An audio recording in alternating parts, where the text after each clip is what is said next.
This is AugustusLarch. Sorry about all the noise. First, I gotta trip the snare on my snare drum because it makes a whole hell of a lot of noise, especially when I'm listening to Bach.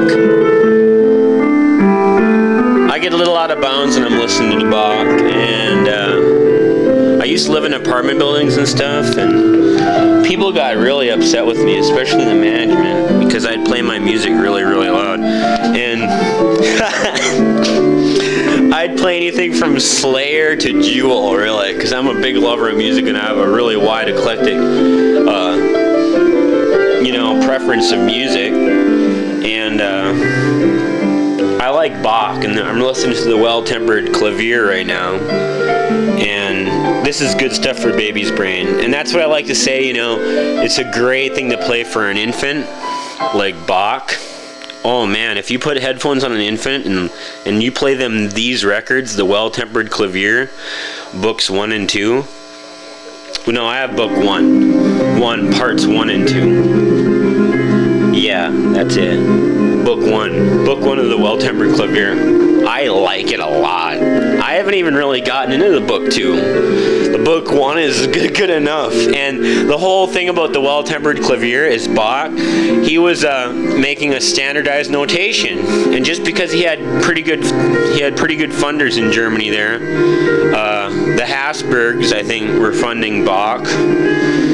Everybody, hey, I'm willing to network. If you find me wrong on this, freaking come back on me, man. I want you to. I have no ego involved in this matter. The Hasburgs, I believe, were a principality in Germany, and they financed Bach. And Bach is a very interesting man. I've studied the history of him, and more than the political aspect. I could care less about politics, but I love music, and I like Bach, and I like biographies, and I like literature, and I like people. I like sociology, and Bach is a very interesting character, and everybody should.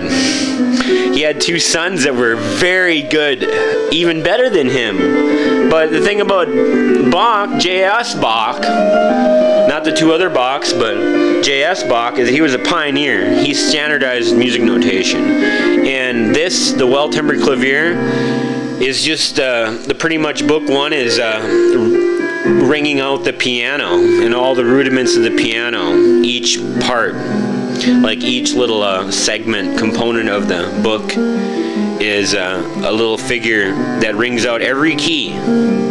So every key that sounds good, and he tries out a bunch of rhythms and stuff, but he doesn't get too fancy. It's pretty meat and potatoes music is what it is.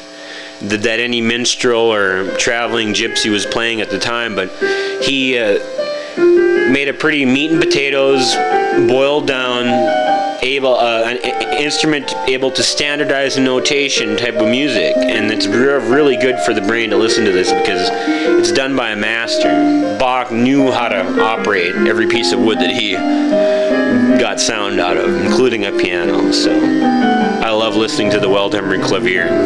This is AugustusLarch. I'm sharing my love of classical music and all human culture with YouTube. I love you, YouTube. This is AugustusLarch.